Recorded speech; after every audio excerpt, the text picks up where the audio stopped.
Alright, so here we are. Having to use my phone. Big mess. Yes. Alright, so let's see if I can do this with my camera through here, because I don't use a camera for the scope. I can't see that great with it. I need to be able to actually see what I'm doing.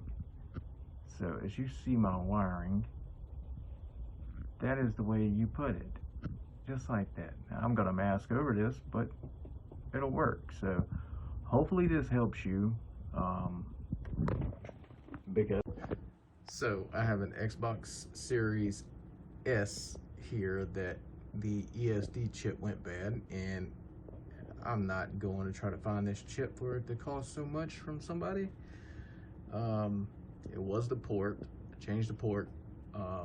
Went ahead and changed the hdmi retimer, which is stupid high, and then come to find out it was the other chip. I did do a bypass on it. It took me a while to figure it out, but I have let's see, you see right here 120 60 hertz, but that's my monitor.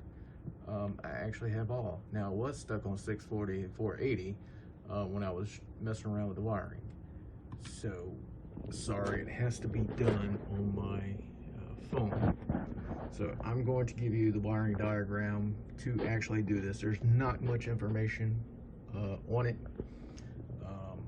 So hopefully this will help you, because it was a pain in the ass for me. It's real simple though. So I'll cut to the video.